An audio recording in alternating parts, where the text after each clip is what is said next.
Hi everyone, and welcome to this Google Digital Garage session on keeping your family safe online. My name's Annie and I'm a trainer for the Google's free skills digital program, Digital Garage. And just a bit about myself, I've been with the Digital Garage for over 6.5 years now. And I also have had my own online business, so I know about the highs, the lows, and everything in between when it comes to internet safety to a degree.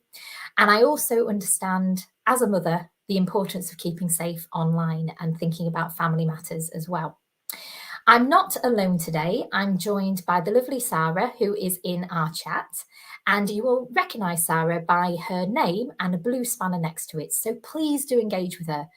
In this particular session, it's very useful for us to talk to each other, to have those discussions, and to find out how you're feeling about this subject and how we can best support you as well. Now, this is not a standalone session. We have other sessions through the Google Digital Garage, and that's via the link below. Or you could try g.co/digital garage. Now, just a bit of housekeeping as well. If you struggle to see or to hear me, if you press F2, it normally will refresh things for you and make it easier to get that sound back. Now, if you do want to talk, which we actively encourage and welcome, you'll just need to quickly sign into YouTube. Please do let us know where you're coming from today, whereabouts in the world. And I've got a few hellos. I've got a hello from Joelle Rebello. Hello, Joelle. Thank you for joining us.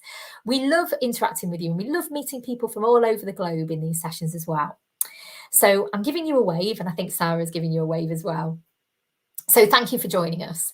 And just to let you know a little bit about what today entails. So we're actually the best place, I think, to be in terms of connecting with Internet Matters, because Internet Matters are the experts on looking out for protection online and in keeping people safe online. And they have a deep understanding and focus around guiding parents through the process and making sure that those concerns are addressed and tools and ways of managing it are dealt with.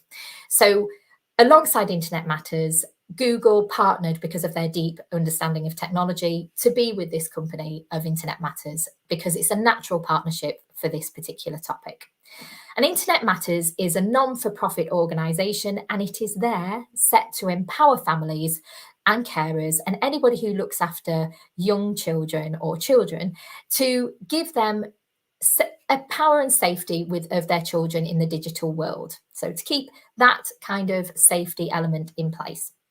So today we're going to educate you about web safety, and we're going to look at what that means for you and your family and the tools and tips and the best approaches that we can use to make sure that we can give you all we can to keep your children safe.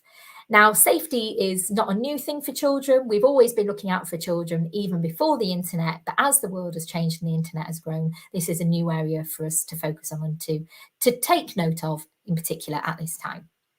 So this is for anybody who's interested in keeping children safe. It could be grandparents, it could be aunties, uncles, caregivers, teachers, just anybody who's looking for support and guidance of looking after children.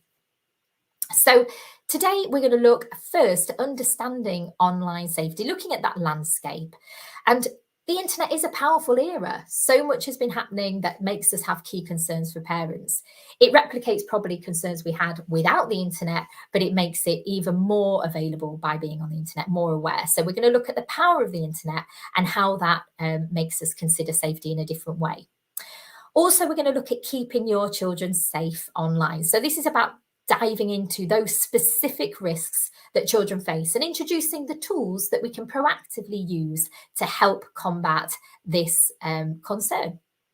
And also to get those conversations started and to start sharing some ideas and tips as to how we can, as a family, as individuals within families, make those conversations more easily made and accessible to the children in our lives.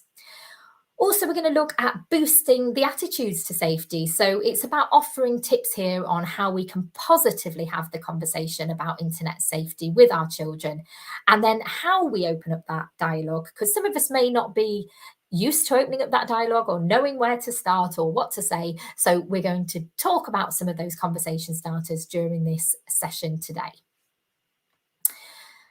So to begin with then, we want to establish the online safety landscape. Now, I think many of us might remember a time without the internet. So for me in particular, I didn't know about the internet until much later into my life. I didn't use the internet until I was a grown adult. But for children today, that is not the case. Even 2-year-olds are using iPads easier than they are turning pages in a magazine. So the landscape has changed from when we grew up to where our children are today. And so that's why we need to look in a new way at how we can look at the challenges and the key challenges that the children face, because we ourselves have probably not faced those challenges ourselves. So that's where this education, this support is really helpful in guiding our children that are in a whole new world that grew up with digital.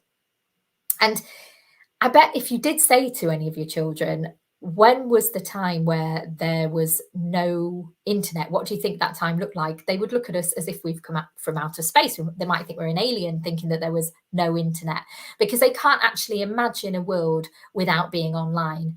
And so they'll probably, most certainly, know more than we know as parents. And sometimes that can be quite scary. And this is another way that we can help by looking at these different programs and tools of managing that experience so that we can understand better what our children are coming across. So to begin with, let's take a moment to reflect. So don't take too long about it really here, but just jot down a few thoughts on what might be concerning you at this time for keeping your children safe online. So really, what's brought you here today? What are those concerns that are in the back or the front of your mind that have provoked you to join the session? It'd be great if you can pop those concerns in, and then we can have a chat about it as well. But for me in particular, COVID made it even more of a stronger time for focusing on what the internet does in terms of all the power of the good and the things that we might get more concerned about as well. And for me, in that time, screen time was a particular area that I wanted to keep an eye on, because I think we all spent a lot more time on our screens. But of course, we're going to go through the use of screen time and the pros and the cons of it as we go through this session as well. But what are your concerns? So would it be screen time? Perhaps it might be gaming. What are your thoughts around the concerns that you have at the moment? So here's a few quotes as to what parents say on screen. Now, if you feel any of those things that are written on screen, you are not alone. These are actually real quotes that we got from a focus group where we discovered the thoughts and ideas around people's concerns and parents' concerns and caregivers around the worries for these particular areas and topics. But what we found most of all was that a really important thing is to stay fully engaged in what your children are doing. So if they're on different platforms, it's a wise idea or a useful idea to also be on those platforms so that we can get to know them, get to know how they work, their limitations, their settings, and also what kind of activity might be taking place on there. So it's nice to actually join those platforms. Well, not nice, I know it feels like a job to join those platforms, and it might not be something that you necessarily would want to join yourself. But if you are on those platforms and you're able to follow your children's social media presence, that can help you to feel more confident or more able to have those conversations with your children as to what they're using and the risks that might be involved.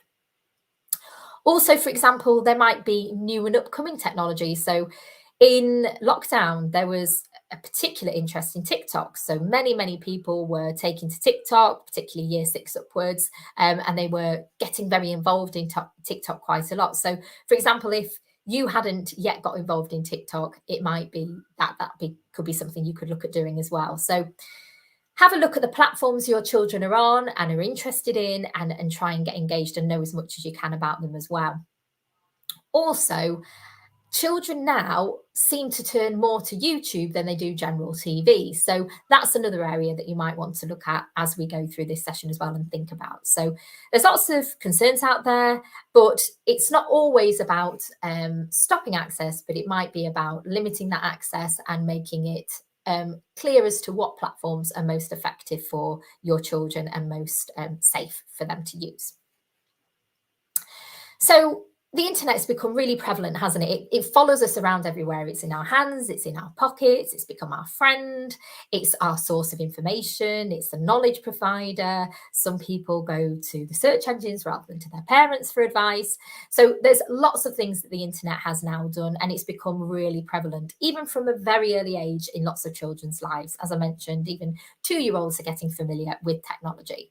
And we don't want to stop it altogether necessarily, because it's the world they live in, and it may well be that they grow up in that world, working in that world, learning in that world, and developing in that world. So in terms of socially as well. So it's understanding it that will help us as we go as well. So thinking about it, there's 81% of 12 to 15s use a smartphone to go online. So that shows us how mobile and accessible it is for that age group. And how old were you when technology started entering your life? As I say, for me, it was when I was already an adult. So it was past the children's era. So I didn't have to think about what I was doing online because it didn't exist at that point. So think about technology and how it's changed in terms of how now your children are growing up with it quite young. As Dr. Linda Papadopoulos often talks about, parents experiencing most things before their children have. So, that's, I think, what makes us nervous. If we haven't had that childhood growing up with technology, then it feels very alien to us. So history helps us to teach children what to do and what not to do. But that usual area of logic doesn't really apply if we haven't grown up in that era. So it will feel like a new area for us to learn. But perhaps that is why we feel unsafe with this kind of technology, just because we aren't yet fully informed. So this is what all of this programme and what Internet Matters hope to encourage and to make us know about, basically. And also think about the huge scale of technology and the vast spread of it. So Pokemon, the game, suddenly hit 45 million users within just days. And when you think how long it took 50 years for the TV to come about, and how quickly we can hit that many people with a game, for example, or something technology related, it shows the power and force of the internet. So it's useful for us to think about these elements when we are considering our children and their involvement with technology. And as I say, people are getting younger going online, and they're on there quite regularly. So it becomes a second home for them. They become very familiar with that world. And you've probably heard of Fortnite, which was launched in 2017. And it gained 125 million players, 125 million, which is an awful lot, in less than a year. So 125 million new players in less than a year. So that is an awful lot of people. And now their total, I think, is nearly 250 million, so double that. So it's an awful lot of people that are involved in this gaming world, that it becomes part of their world, part of their life, and it's an immersive experience. So understanding that and understanding how that is an attractive experience for children is a useful thing for us to know as well when we're trying to learn about how we can safeguard them in this space. But let's not forget as well that tech is a real force for good. It does so many positive things for us. We only need to look at the pandemic to be reminded of all the positive aspects to tech. For example, how could we have taught our children without the internet during COVID times? There was lots of opportunities for us to learn, to develop, and to learn in a very interactive way, in ways that we never had before, really bringing that to life, learning through games, learning through video, learning through one-to-one meetup groups. There's lots of things we can do online. And also those interactive tools that they have alongside the gaming is a nice way for us to engage with our children in their world, in their space. They always say, join the child in their world and you'll be a part of it forever. So learning about their space and understanding how they learn in interactive games and at the same time it being an education, that's a really positive thing for us to do, for us to enable our children to use technology in a way that will help them grow and develop educationally, but also whilst doing so, understanding the world they're in through the gamification side. Also, let's not forget, people now have freedom of expression. When in the past, before technology, did we have an opportunity to get heard, seen, recognised, to develop our own personal brand, to become creatives in a way that can be seen quite quickly, and really even young people developing fantastic businesses on the back of it. So there's a real power in freedom of expression, developing ourselves, learning about how we can do that and how we can use our creativity in a way that's for a force of good and for our own development, and maybe for our own careers as well, even for children as well. So just take a moment and write down the following. What do your children actually do online? So have a think about this, because you might think it's one thing, but it could be that they're doing other things when we stop and think about it and reflect. So are they connecting with friends? Are they spending a lot of time connecting with friends online? This can also tell us a little bit about how they're feeling in general. Are they connecting with friends that are local? Are they downloading content? Are they using games? Are they quite interested in the gamification side of things? Are they interested in playing games? Do you think that you have a complete handle on what they're doing? Because it's not always easy to know, is it? So sometimes that might be a case of starting a conversation with them and finding out, what things they enjoy doing online. But also we can look at tools for what they're using and when they're using it a bit later on in the session. But have a monitor and a think about what they might be actually doing online. So many of you might have a firm grip on it, but not all of us do. In fact, many of us may not yet have a grip on what they're doing online. So hopefully this will provoke that idea for us to talk about. So how do children use the internet today? I mean, as I mentioned, they're growing up in a completely different generation to the generations that most of us have grown up in. So it's another world. And the average screen time is 3 hours and 15 minutes. So people are spending an awful long time online. So that's a big portion of their day when you think how many hours we're awake to how much they're spending on time. It's taking up quite a fraction of their days. And that means that they're already in two worlds, the world outside and the technical world. So as long as we're using digital technology in the right way, it can be a very promising thing. But it's become, most importantly, it's important for us to know, a fundamental part of their lives. So digital literacy, arguably, is as if not more important now than written literacy. We need to understand how people work in the digital world. And we need to understand our children and how they use the principles that they use online. So getting involved in their safety is imperative, and then seeing what they come up against when they browse is a really important thing as well.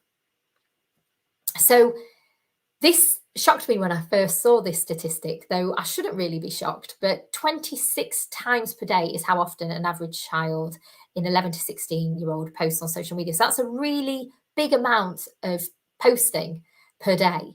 That's, a lot of content out there. And, at their age, you might not be filtering what kind of content you're putting out there or thinking what content you're putting out there. So knowing that they are putting an awful amount of information out there is useful for us to be aware of, because it means that it matters to them, that they want to share this information, and we need to be aware of that point. And also, a huge amount of people aged 11 to 12 are on social media, despite it actually being aimed at 13 and above.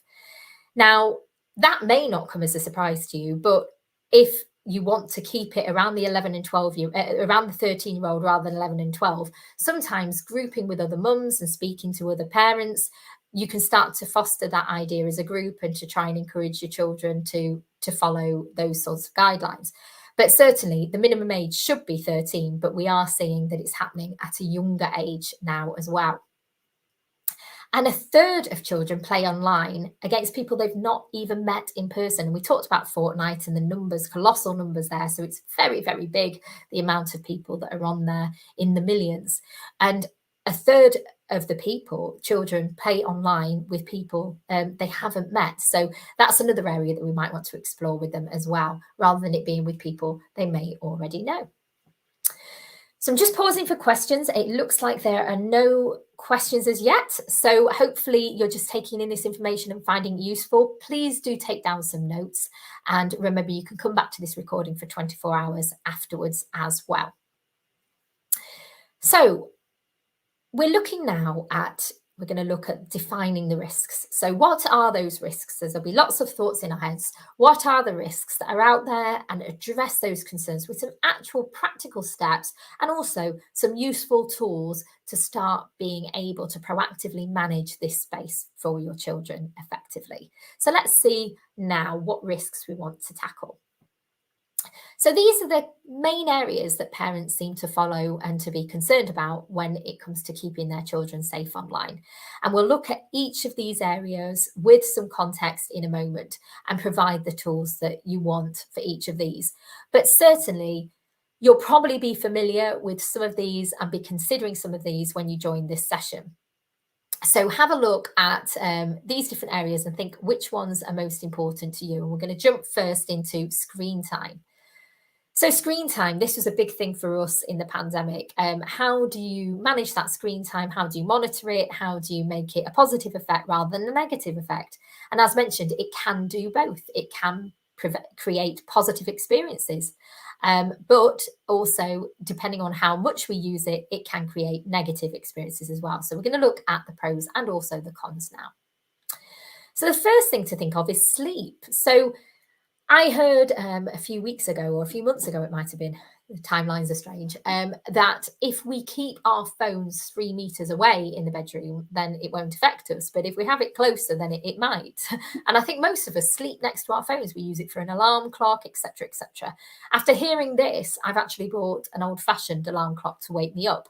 But what I learned was obviously having it close to you can have an effect on sleep because of the blue light. So there's blue light that comes through the phones that affect our sleep cycles and our rhythm, our natural sleep rhythm. So it tricks our brain into thinking it's still daytime outside when in fact it's probably not. It's the middle of the night. So having our phone, especially close to bedtime, using it close to bedtime or too close to us, can keep that sleep cycle impacted and disrupt our sleep, which we don't want, and we don't want for our children, I'm sure.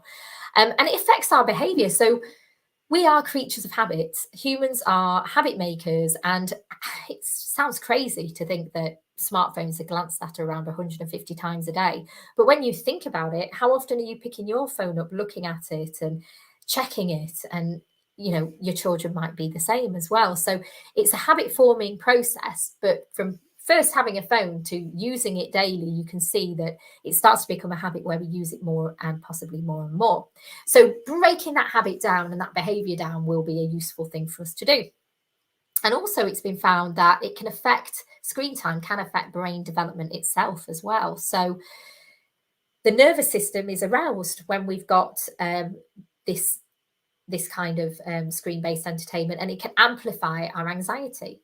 So it can actually make anxiety worse. So using this kind of approach, using these screens all the time, can start to create a problem with our central nervous system. So the reduction of screen time reduces all this down so that it's manageable. It's like anything, it's everything in moderation. But millennials are proving to be more forgetful than OAPs now because they are outsourcing their brain to the internet. They're using it so often. They're using it from everything from calendars to find to organize their day, like a PA in their phone, to maps to where they're going, so that they don't even need to retain anything. In Columbia, I think it was Columbia University, found that they were able to find anything they want online easily, and so they were less likely to record a memory of it. So we didn't grow up with that. We had to remember everything that was given to us through the blackboards. And there's no surprise then that attention spans are shrinking. It's now around 8 seconds that our attention span is at best, and it's less in the social media space. So attention spans are going, we are outsourcing our memory, and we're expecting to just find things readily and easily. So spending too much on the screens means we don't use enough creativity, enough of our own brain power and brain development for ourselves. So it's about balance. So as mentioned, getting that digital diet in place, that balance, and that's the same of everything in life. Anything that we do can become too extreme if we do it too much and we don't keep it in check and in balance. So the lockdown situation put everything out of balance for us, didn't it? It basically went to extreme times on screen time for most people. I think the screen time set was out the window. We were spending our time socializing online. We were entertained online. We were doing absolutely pretty much everything online, weren't we? That was where we spent our time. So it was a good incubator for understanding how important screen time is, or the overuse of screen time. So it's all about keeping that digital diet in place and a purpose for each of the things that we did. So not all screen time is obviously equal. If we're spending that time being educated and learning, that is useful screen time. It's not it's like having a former classroom in front of us. It's basically learning and developing ourselves online. But if all we're doing is kind of having conversations online and not really doing much in the way of learning or enjoying our time online, then the balance goes. So it's about bringing that balance into play as well. I remember in lockdown, I created a day of activities, or a list of activities I do with my little one in the day. And it was this time spent on learning Spanish. This time we're going to do educating maths game, or a program on maths, and so on and so forth. So it was kind of, I had to break down, or I felt I had to break down the day so that we had a plan of attack, because I knew that screen time was going to be a massive part of our lockdown experience. So perhaps that's something you did, and maybe that you got into a routine with that, and something that you maybe don't do as much now the pandemic has stopped, but it's something that could be really useful to continue doing, or to start doing if you've not yet set up that guidance for yourselves as to what you're doing. And also creating family harmony, because I think if we're too much in front of the screens, we forget we've got a person in front of us. So creating that harmony around time with each other has always been important. Back in the olden days, it was TV and limited times with TV, and we'd sit round the table and try and spend that time together after school. Now it's about doing the same with turning off devices. Let's spend this time together and devote our time, because before we know it, we're spending all our times as families on different screens, and it doesn't promote harmony within the family as such. So what tools can we use for all of this? So Family Link is a brilliant tool for helping us keep on track with what screens we're using, what apps we're using, and how long and to what extent we're using them for. So, for example, we might want to set routines around bedtime. Maybe we'll set a particular bedtime that we all agree with for when your child goes to bed, and then you can lock it for when they go to sleep so that it doesn't disturb their sleep pattern. Perhaps also you want to set it for homework or dinner time, where those times they're locked out, and that's when they're spending time with family, or they're eating dinner, or studying, for example. And you might want to allocate the right amount of screen time to what they're watching, playing, or learning in terms of channels, so that you can be aware of the value of the quality of those channels that they're looking at in terms of the screen time they're using.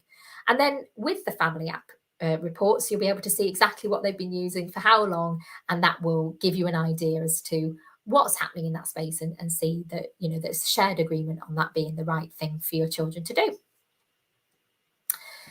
And another app is the Forest app. So this is great for a productivity app, basically, but it's also a wonderful way for us to think about how much time we're staying off our devices. So it's a game-like approach to keep your children managing their screen time, basically. So this app particularly builds forests, and they're beautiful forests as well.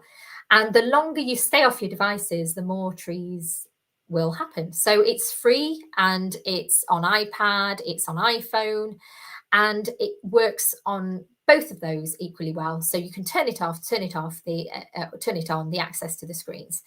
So it's helpful in building the right attitude, the right behavior towards these devices, and helping with top tips to keep your children on track with what they're using for how long. So here's a few more top tips to manage screen time. So how much time you think your child should spend online is something that is up to you. That's something that you devise within your family unit, within your home, and what you think is appropriate. But there are always limits to set up if you so wish to. So not all online activities, as we've mentioned, are created equal. They will all give you something different in terms of value and quality of your time spent. So you might want to think about what helps or hinders the development of your children on those different forums, on those different applications. But if we are going to set out any rules for the children, it's always best for us to be that role model that they want to see, so they can model our behaviour. So if we are on our phones all the time, all day, every day, we probably can't expect our children to be off them when we are on them. So if we're going to set those times, it's good for us to do it for ourselves as well as for our children, because it just makes it more harmonious and fair all around. So it makes it easier if we are be the role model that they want to follow. So consider being the role model. Also, encourage them into alternative activities. So screen time is, as I say, very useful for educating, developing, and accessing information and knowledge. I mean, we used to have encyclopedias all the way along the walls. My dad would spend an awful lot of money on all these encyclopedias, and it would take me forever to find a particular subject. So most of them weren't ever used, whereas now we've got access to internet knowledge at our fingertips, absolutely anything at all. So we've moved on so far, and it's very, very useful. But we are now possibly needing to encourage more of the outdoor activities or different activities to being online, because it can be so,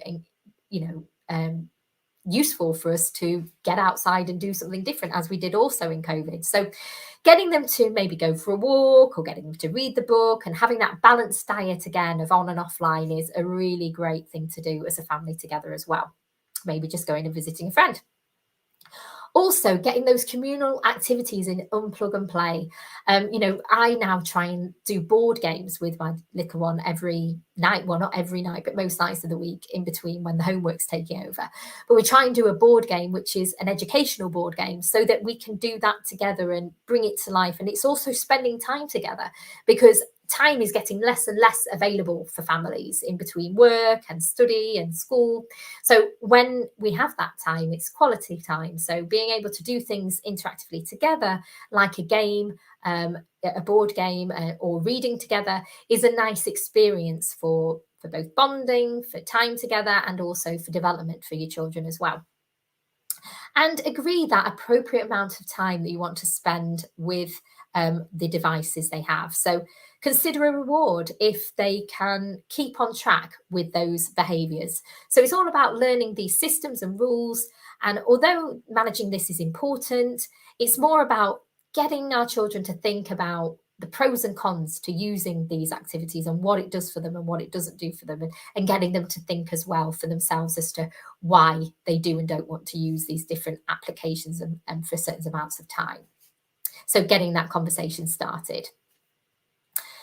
So inappropriate content, I think this is an area that lots of us as parents or caregivers will be concerned about. So there's always been inappropriate content in the world, but now it's in a digital format.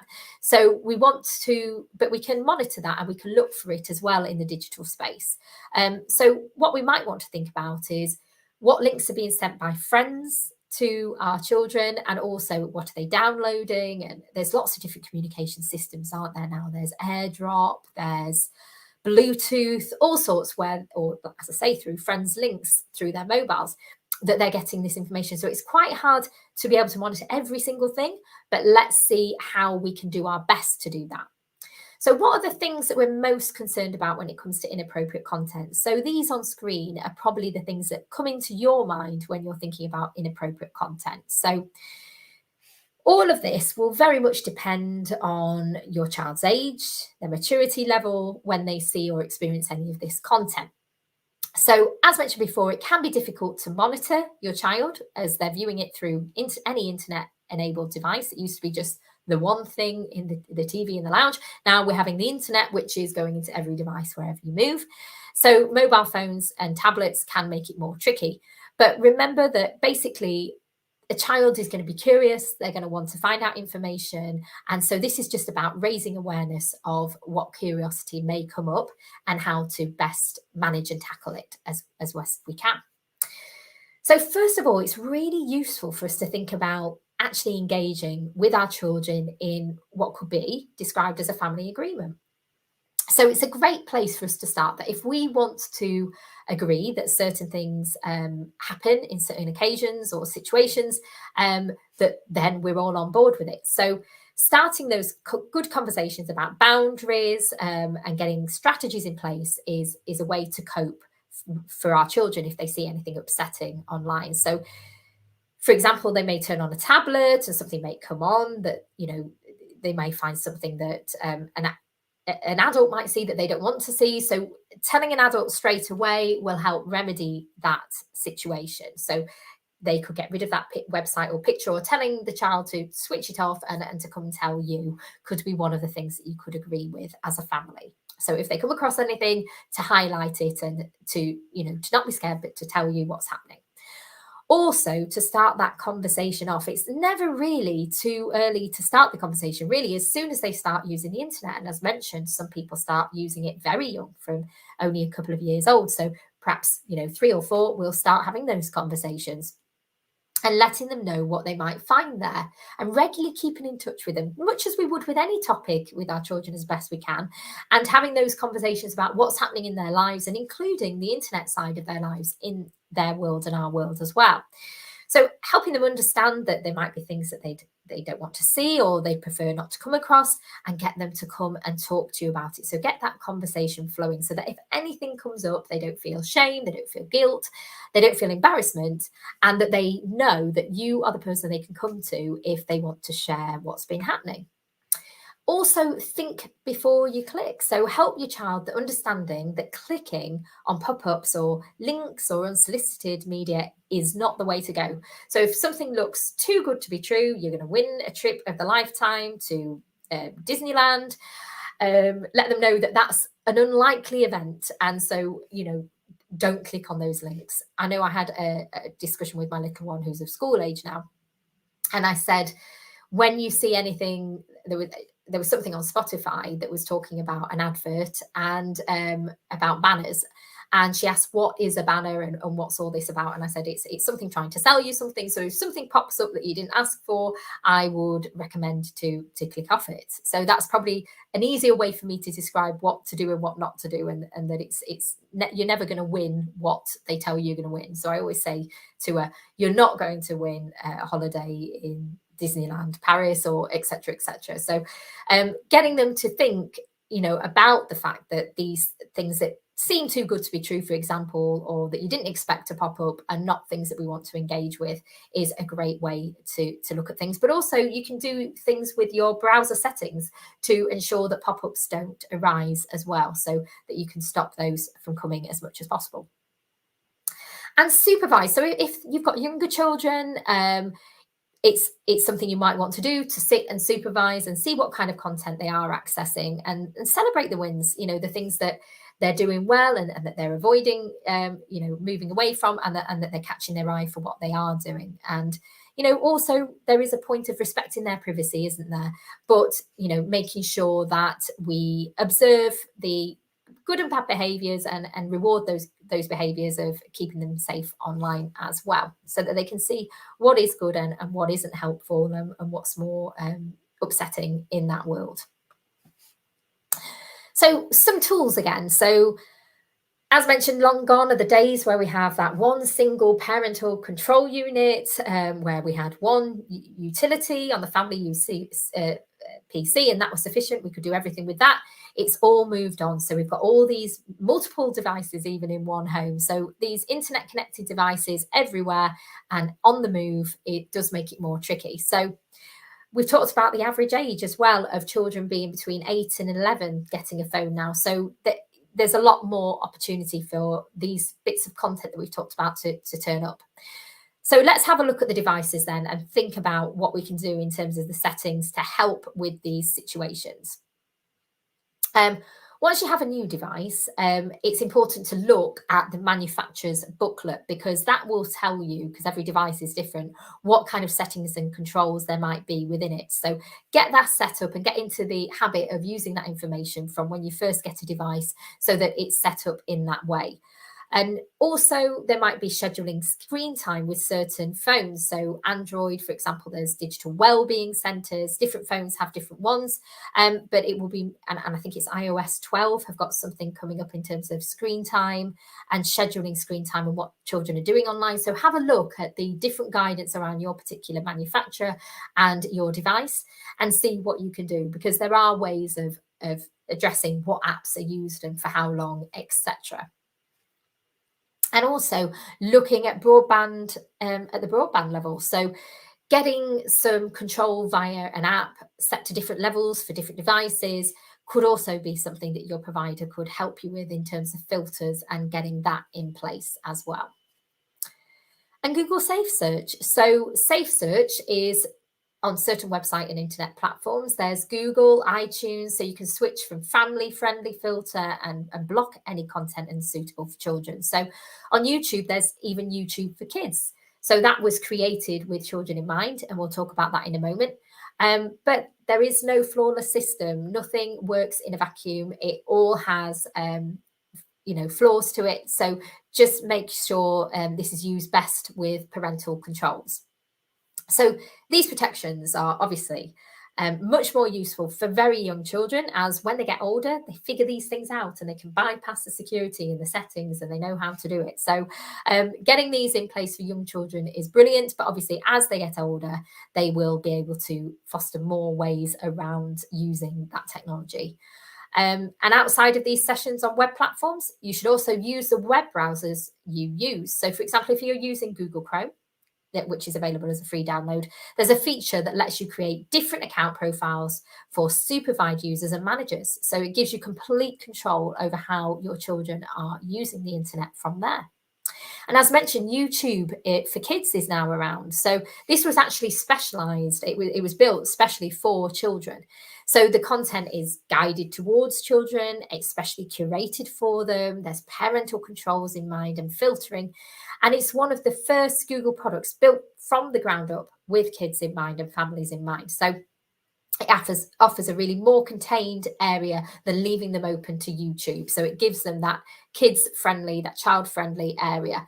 And its content is generated by YouTube creators, but uses the power of Google systems to filter out the content that we might not want, that we think is inappropriate for children. So as children are using YouTube more than the TV in most cases now, it's useful for us to guide them with YouTube for Kids. It certainly helps cut out a lot of the concerns. But as mentioned, nothing is completely flawless, but it is a good way to start.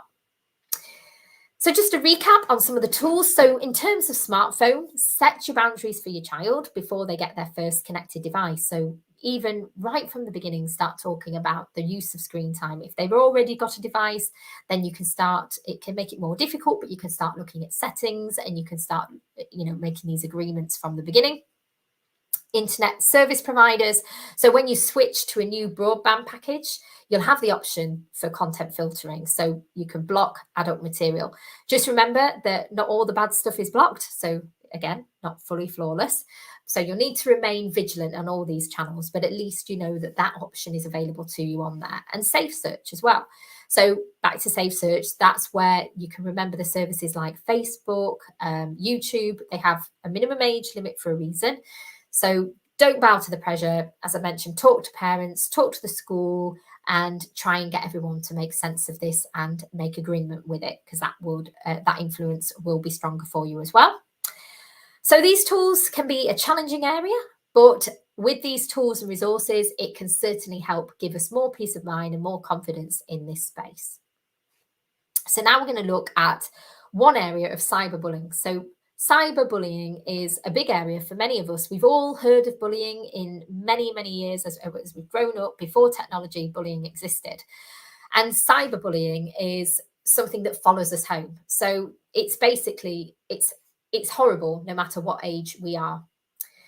So where we used to be able to leave our problems at the school gate, they can come home with us and people can talk to us anonymously. They can send things through anonymous messaging app, and their experiences can be very difficult, and it can share things that we don't want to be out there in the public eye.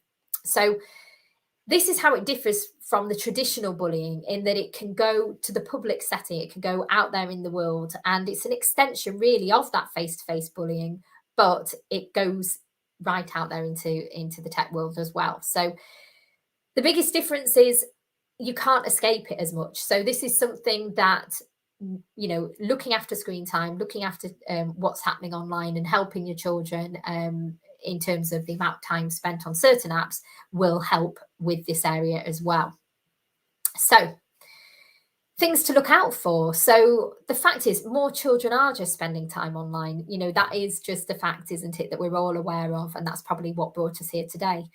And the more chance that they are online, the more chance there is of negativity happening online. So if like anything, it's about moderation. So if they're spending an awful lot of time online, that should possibly be a red flag that it's not going to be a helpful thing for them, for many different reasons. So about half of all cyberbullying comes from people known to the victim. So it is already that they know those people, it's just taken in the online space. But keeping in mind this information and getting a conversation started about it is important, because children aged 12 to 15 who spend more than 10 hours a week on social media are twice as likely, we've discovered, to be bullied than others through this platform. So the amount of time spent is critical there on social media, isn't it? So perhaps we want to monitor how much time is spent on social media for that reason, because the more time spent there, it makes sense that the more vested somebody becomes in that particular channel, don't they? So if they're spending too long on social media, it might not be that we think that's a healthy aspect, and we might want to consider that in our family agreement. And are you familiar with the different types of bullying that are out there? You might have heard of various different words used in the context of cyberbullying, but it helps to know what each of these different words mean. So harassment, so that it might be something familiar to you. It's targeting an individual or group with persistent and offensive messages that could also lead to cyberstalking. Outing, so this is where people are publicly shamed, and personal, sometimes photos, videos, things that people don't want sharing are shared and outed on social media or in the public domain. Trolling, so this is where people post insulting or provocative remarks and about sensitive subjects, like, for example, misogyny, racism, lots of different subjects that people are talking about, and they're trolling. Catfishing, so this is where people pretend to be someone they're not. So they steal a profile and they try and lure people in to create some form of relationship. So catfishing is where it's not the real person that they say they are behind the profile they've created. Roasting, so this is ganging up on an individual online and sending offensive abuse until the victim is seen to completely crack. Or griefing, which is abusing or angering people through online gaming. So knowing this terminology helps us to understand better how we can deal with it as well. So what can we do, and what are we best not to do? So first of all, the do's are find out why. So, if you find out that people are being, especially our children, are being cyberbullied, it's quite an emotionally charged experience. Of course it is. And so first of all, we want to find out the details. So find out why, try and establish the facts around the incident, keep that flow of communication going, and keep an open mind as well, because you need all the facts here to find out what's actually going on. Talk it through, talk about the blurred line between uploading and sharing content, because we might think it's funny, or we might get loads of likes, but also the potential to hurt or cause harm as a result of sharing that information. And also teach by example, model and encourage positive behavior in your child and praise them. So let them know that, they're doing a great job when they're doing something positive and encouraging online, and keep that teaching by example in place. And learn from it. Above all, help your child learn from what's happened. So think about what you could do differently as a parent or as a family, and share that learning with other parents and carers. So there's lots of learnings that can come from that experience as well. And whilst it is emotionally charged, don't get upset. So the important thing is, when we are emotionally charged as parents, we might feel very upset at times and we want to react. But actually keeping calm is going to be the best result all around. So keeping calm when we're discussing it with our child, and try to talk with other adults to work through any emotions you have about the situation and the plans in place. Don't ignore it. So take the situation seriously and just don't blame someone else. So take it seriously without blaming as well. And don't condone it. So if your child was cyberbullying in retaliation, which can happen, you should tell them the two wrongs don't make a right, and it will just encourage that bully's behavior. So have a think about how you can address that with them, so that they realize that doing that back to them is just going to keep on making it happen. And don't take away their devices, because I think it's human nature to want to keep the device with us, and then we'll want more of it. So anything that is restricted or stopped completely, should we say stop completely, will make us want it more. So have a think about, whether taking away the device is the way forward there too.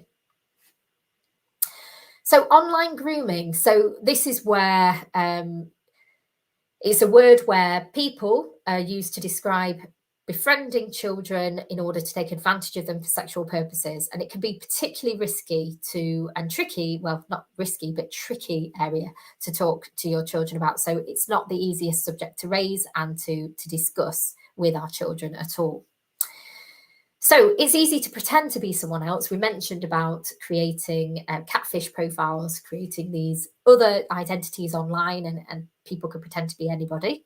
And sometimes people end up having conversations with people who they don't really know. They might think they know, but they don't, or they might think are decent people, but they're not. So there's never too early a time to start talking about the fact that people are not always what they seem to be when they're online. And it can be hard for us to recognise as parents, actually, when we have children at home, because they may not, for example, groomers may warn the children not to talk to anyone about it. So it can be harder for us to have those conversations as a result. And unfortunately, online groomers are not always strangers. So in many situations, they may have already met the children already through family, social activities, or use the internet, for example, to build up that rapport from their initial meeting with them. So sometimes children, they don't realise they're being groomed. Of course they don't. They think that person is a boyfriend, a girlfriend, a friend. So they won't be aware that that's happening. So it will depend again on your child's maturity level and their age as to how much they understand of what's going on. And the inappropriate content includes information or images that upset your child. So material that's directed for adults and inaccurate information or information that might lead or tempt your child into unlawful or dangerous behaviour. So all of that needs to be considered when we're thinking about the grooming and how that concern will affect our families potentially. So how do we get around this? So it can be, as we said, a tricky subject to talk about, but opening up conversation is really important in this space. So if you feel uncomfortable, a good way is to start reading a story to them. So you could read a story about how it's happening and ask them if they know of any friends where it's happening to them. Have they experienced anything similar? And talk about it, talk about the risk. So make sure you know that your children know that not everyone is who they say they are online. Make sure that they come and tell you about people that say they know them, but that they don't, and get to know who they're actually connecting with in the online space and who are they making friends with. Again, following those social media platforms and seeing who's connected with them will help with that as well. And agreeing the rules. So telling your child to never share that personal information out. And, that's in a way to protect them and to keep them safe, and that say no to strangers. Saying no to strangers we knew from a young age before the internet, but it's the same principle online. Say no to strangers, and tell your child that pictures are private and not to share those images online or with anybody. And also not to meet up with anybody they've never met before. And from time to time, keep engaged, keep looking at their social media and seeing what's going on and keep updated so that they're in that safe space. So the best way to deal with grooming really is to prevent it happening. So that can happen by making sure your child is well informed, using privacy settings on social networks. So I mentioned social networks being a key place for this kind of thing, and know that they can talk to you if they feel unsafe or worried, and having that story, sharing a story with them, sharing maybe a video of how we protect children online, for example, and having that open forum of discussion with them. And start early. It's something we can do from quite early on to teach them about the pros and cons of tech. And this is one area of that we can discuss. And try and enforce that minimum age on social networks so that we don't have too young children ever at any risk. But if you do have any concerns about any of the above, then contact the CEOP, which is ceop.police.uk/safety centre. And I'm sure Sarah would have put the link there very kindly in the chat. So the next part to consider is privacy, identity and fraud. So we might think, well, how can children be at risk of identity theft? How can children be having their data or information misused? But it is really possible that they can do that as well.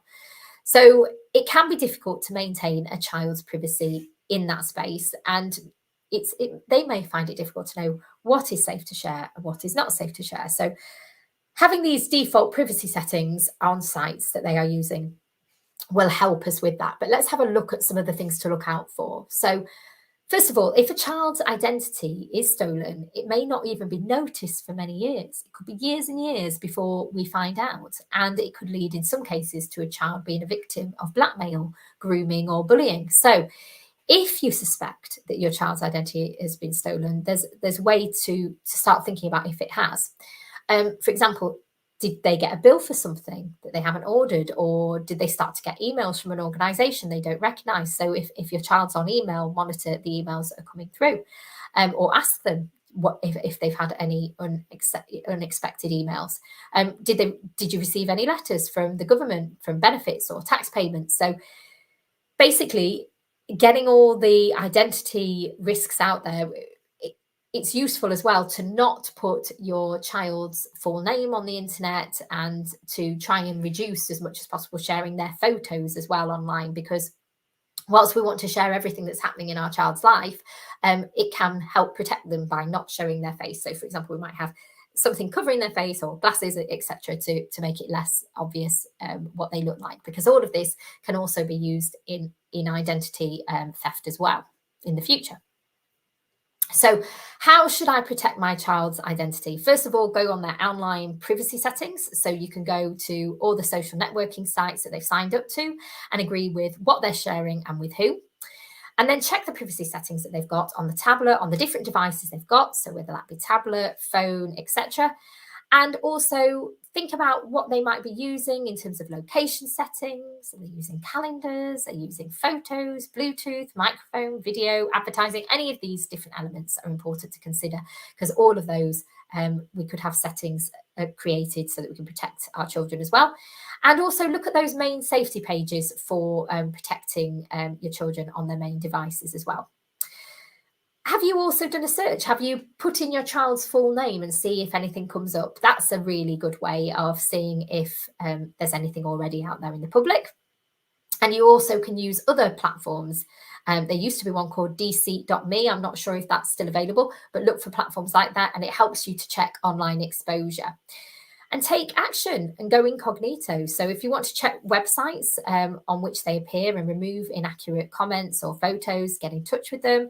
And also, when using a public computer, teach them about the risks of that as well. So any questions? No questions. So just the last bit here now. So what we really are talking about here is those tools, those settings, getting those in place, but also keeping that conversation of online safety going with our children, building up that digital resilience so that they feel an expert in protecting themselves online, and knowing that they can have that responsibility to do so, so that from as soon as you can, from as young as possible, or from as soon as you're able to, making sure that this is tackled head on so that they know what they're up against as children and why it matters. And it's said that good enough parenting is key to teaching digital resilience. So being consistent and always aiming to do the best, but also accepting that perfect is impossible, much as most parenting situations. So doing our best is the best, basically, in this situation. So some conversation starter tips. It's important, isn't it, for us not to bury our heads in the sand. I think that's the key thing here. We can't bury our heads in the sand, which is why we're at this session today, and we're taking technology seriously and the impact on our children seriously. And so when parents say they don't do social media or they don't get Snapchat, I do understand it. I've been there, I've felt it. But actually, it empowers us as parents and it supports our children's safety in getting to know these platforms that they're on. It's like letting our children cross a busy road without training. So, if we know how to cross that road and keep them safe, to look left and right, then we'll be able to protect them. So using that technology and ourselves and getting familiar with it is a great way to protect them. And experts do recommend actually that we become digital mums or digital parents, digital dads, and navigating the online world alongside our curriculum. So I think that's really great advice, to actually start to learn that space and keep it an open dialogue. So here's some 5 main points for parents. Understand the risks. So teach your child to be inquisitive and challenge what they see online, and also to speak openly and honestly and freely to you. To be well-versed and confident in technology is going to be great for your children, for their futures and for everything they do, and it will help them stay in control. But us being educated too will also support us. So, and those 5 points are: understand the risks, but remember that there are risks, not harm. 2, keep the risks in proportion. The UK is one of the safest places to be online. It's one of the safest in the world to be online. Communicate regularly and consistently with our children, which we try and do anyway, but particularly in the tech space, put in helpful tools and family agreements and let them know that they can foster resilience. Some tools here for you to take in board now. Now we've come to the end of the session. Have a quick flash of this screen and do use them, because Internet Legends, for example, is a brilliant program in online safety, which helps children to understand and navigate all aspects of their lives and be respectful to others online. So it's about keeping sharp, keeping alert, keeping secure, and keeping kind. And it's aimed at, and brave, and it's aimed at helping those school level children to build and navigate their online presence. Interland, this is, and for those gamers out there, is interactive, it's fun, it's friendly, and it helps us to learn about practicing skills to be confident online explorers, and at the same time learning about what can happen online. Parent Zone, so do use parentzone.org.uk. So schools get access to Parent Zone, and it's a really good place for us to monitor and see how internet safety can be helped for children of school age. So it looks like we've got no questions. Thank you very much all for coming. And what are your next steps? Sign up at g.co/digital garage, and there's online safety sessions for protecting yourself that you might want to see, and for any of the other sessions as well. And thank you very much for your attention, because we know attention spans are short. And thank you for coming today, and all the very best to you and your families, and goodbye.